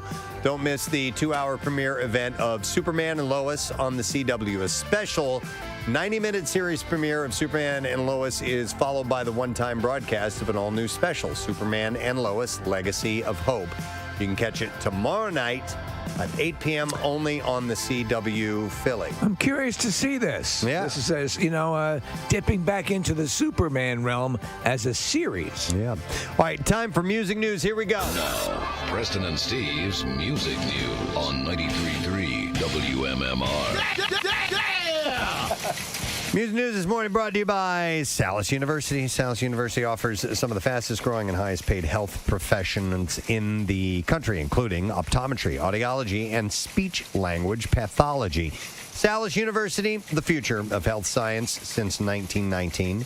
To apply, visit salus.edu. Hey, it's been 30 years since the Black Crowes released Shake Your Moneymaker, and this week they'll do it again. The band founders, brothers Rich and Chris Robinson, oversaw the creation of that re-release. It will include 4 LPs and 30 CD super deluxe versions of the original album, all remastered. Along with that, there are 3 never-before-heard studio recordings, as well as 2 unreleased demos from the band's early days when they were known as Mr. Crow's Garden. Did their tour have to wrap up early because of COVID? Remember they were out on tour? The brothers were doing that? You know what? I don't remember, Steve. And I wonder if that put the premature end date on that, because that was, by my mind, they had just sort of started that. Yeah. Unless it was a really limited tour schedule. It's a good question. Don't know the answer to that. It's wild that it's 30 years that album is out. I remember clearly the first time because I saw the video of Hard to Handle, and I didn't hear the song. I saw the video first, and I was like, who the hell are these guys? The Black Crowes, and crows are birds. There you go. Another part of the special anniversary edition is a 14-song unreleased concert from their hometown of Atlanta, Georgia, recorded in 1990. one of the previously unheard studio songs, Charming Mess, which originally slated to be the band's first single, but was ultimately left off the album entirely, is available now. It has also been released as a video. The re-release of the band's multi-platinum debut will be available in multiple formats beginning Friday, February 26th. On Saturday, Green Day premiered the new song and video for Here Comes the Shock. We had it here on MMR. Yes. It features punk rock aerobics instructor Hilken Mancini as the only person in the video. It was originally scheduled to premiere as part of the National Hockey League's matchup between the Colorado Avalanche and Las Vegas Golden Knights, but bad weather forced the postponement of the game, so the band released it online instead. This marks Green Day's first new music release since last year's album, Father of All. Metallica live-streamed performance was muted at the BlizzCon video game conference over the weekend. It was the first time the band had played the conference since 2014, and it was memorable for all the wrong reasons. A few seconds into the Twitch stream of the event, their music faded out and was replaced by computerized folk music instead, yet you could still see Metallica playing. Did you watch any of the video? No. I was howling. Yeah? So they're there. They've got their Metallica, we're serious rockers' faces on, and you're hearing this basically almost video game / elevator music coming out. Right. As fans watched online, they quickly flocked to Twitter with outrage, pointing the finger at Twitch. In recent years, Twitch has cracked down on the use of copyrighted audio and its platform under the Digital Millennium Copyright Act. In some cases, accounts have been blocked or banned entirely for the use of music that they did not own the rights for. If you want to see it for yourself, loudwire.com posted it online. An audio interview from 1976 with Bon Scott surfaced online, and it reveals how he wound up in AC/DC. He was working for an agency, and his job was to chauffeur bands to gigs around town for $10 a night. AC/DC was the first band that he drove. He said, they knew that I was sort of a screamer, and they knew I was out of work, and they hated the guy they had singing for them, so they offered me a job. He said, I always knew I was something other than a worker. Bon Scott, of course, died at the age of 31, 41 years ago, just this past February 19th. It was cirrhosis, right? No, he died. Was he the one that froze to death in his car? Jeez. I think so. Who got drunk and passed out in a car, and it was booze cold. related. Yeah, it's it horrible. was definitely booze related. Yeah, he was a hardcore drinker. Nick, you'll have to look that up. Some of these tragic early deaths, I've forgotten who overdosed, who choked on their vomit, who Mama Cass choked on her vomit, froze to death, and so did Jimi Hendrix. Yeah, you know, He did? so that's okay. Because the legend is that she choked on a ham sandwich. Yeah. But yeah, you know what? There's a lot of those become altered, though. You know. Yeah. Whatever's trendy, whatever the trendy way to die. Nick, does it say here? Well, there's a lot of different conflicting reports, inconsistencies in media accounts of the death. And the effective disappearance of a witness led to conspiracy theories like that Scott was killed by exhaust fumes, redirected into the car, or by a heroin overdose. He was drunk at the time of his passing, though. He'd been drinking heavily the night before. The official report of the coroner concluded that he died of acute alcohol poisoning, so he had drank too much in that one drinking session. They classified it as death by misadventure. Wow. Yeah, it was 41 years ago this weekend, February 18th, 1980. And by the way, so this interview that surfaced was a young journalist named Ray Lancaster who was interviewing him for a school paper at the time. Oh, wow. Yeah. And then one last story, and this is from Hailstorm's Lizzie Hale. She's praising actual live performance in a new social media post. On Saturday, she wrote in part, to perform a live rock show, no tracks, no click, no lip syncing, no trickery, is the most real, pure feeling that you can get in this life. I encourage every young musician to expose themselves in this way. Know what it's like to have the room depend on you to elevate it. Hale ended it by saying, if you can do all these things and then make it to playing to stadiums and major festivals, that feeling is an intangible void that cannot be filled with anything on this earth. Tarantula. So, tarantula. There you go. That's what I have in music news. Let's take a break. Come back in a second. Get ready to get you that first letter that might get you $500 for a letter of the day. Word of the week prize. We'll see what Pierre's got cooking for the day as well. Returning shortly. Preston and Steve on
it was good to check in with her, and the audio sounded fantastic. We're using kind of a new system to try and test that out a bit. So hopefully we'll be doing more of that. But check out her YouTube channel, Leah. In fact, I'm sure we've got links on PrestonandSteve.com for you to go, and her social media as well.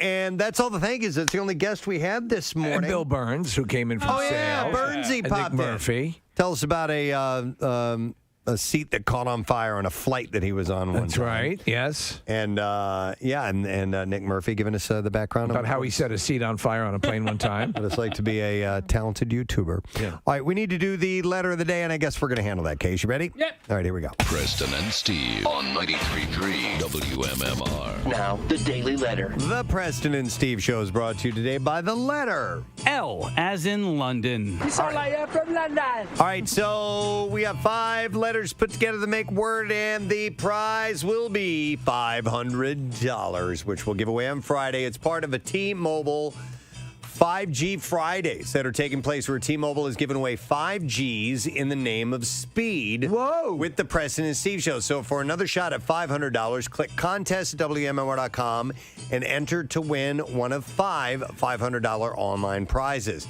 T-Mobile is the first to bring 5G speeds to cities and towns across America. Coverage and speed. Who says you can't have it all? T-Mobile, are you with us? So, like I said, we'll give that away on Friday, which is a wonderful thing.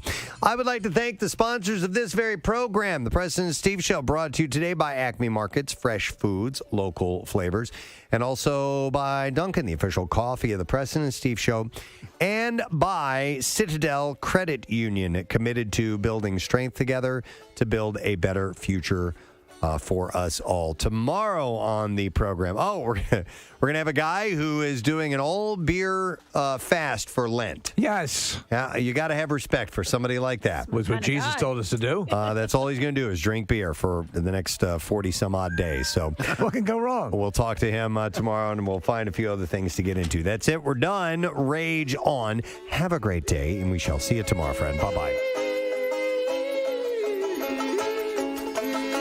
Preston and Steve.